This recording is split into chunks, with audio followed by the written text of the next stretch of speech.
ఈసారి జగనన్న 2.0 కొంచెం వేరుగా కూడా ఉంటుంది. ఈసారి జగనన్న 2.0 కార్యకర్త కోసం ఎలా పనిచేస్తుందో కూడా చూపిస్తుంది. ఇది మాత్రం నేను ఖచ్చితంగా చెప్తా ఉన్నా. ఎందుకనంటే జగనన్న 1.0లో బహుశా కార్యకర్తలకు నేను అంత గొప్పగా బహుశా చేయలేకపోయి ఉండొచ్చేమో. ప్రతి పథకము ప్రతి విషయంలోనూ కూడా మొట్టమొదటిగా ప్రజలే గుర్తుకొచ్చారు. ప్రజలకు మంచి చేయడం కోసమే నా టైం కేటాయించా, నా తాపత్రయపడ్డా, ప్రతి విషయంలోనూ దానికోసమే అడుగులు వేశా. కానీ జగనన్న 2.0కి వచ్చేసరికి మాత్రం చంద్రబాబు నాయుడు కార్యకర్తలకు పెడతా ఉన్న ఇబ్బందులు చూసా, కార్యకర్తలు పడతా ఉన్న అవస్థలు చూసా, కార్యకర్తలు పడతా ఉన్న బాధను గమనించా. వీళ్ళ కోసం గట్టిగా మీ జగనన్న ఉంటాడని సందర్భంగా గట్టిగా చెప్తాను. విజయవాడ లాంటి కార్పొరేషన్లో కూడా 49 స్థానాలు మనం అప్పట్లో గెలిస్తే తెలుగుదేశం పార్టీ కూటమి వీళ్ళకు వచ్చిన స్థానాలు 14, కమ్యూనిస్టులకు వచ్చింది 1. ఈ 49 స్థానాలకు మనం గెలిస్తే 64కు గాను వాళ్ళకు కేవలం 14 స్థానాలు ఉన్నప్పటికీ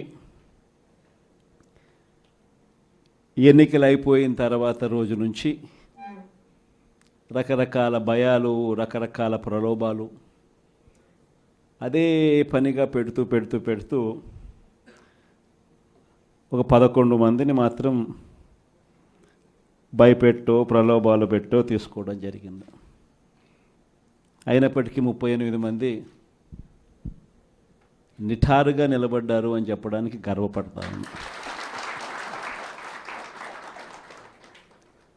ఎందుకు ఈ మాట చెప్తా ఉన్నాను అని అంటే దానికి కారణం కూడా ఒకటే.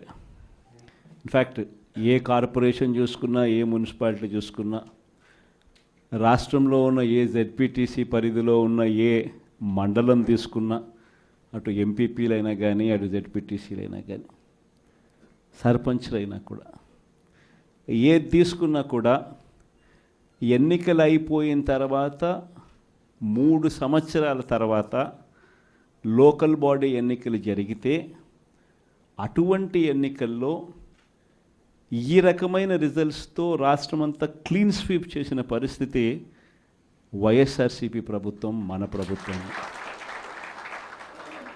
అంటే ప్రజల్లో ఏ రోజైనా కూడా తలెత్తుకొని పోగలిగాం.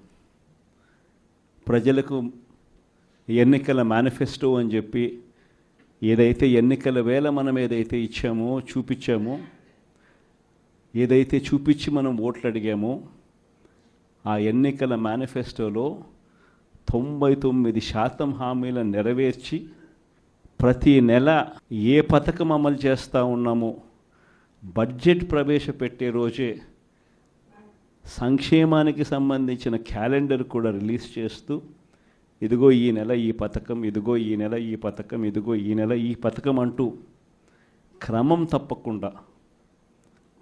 తప్పకుండా ప్రతి సంవత్సరం ఎక్కడా కూడా ప్రజలకు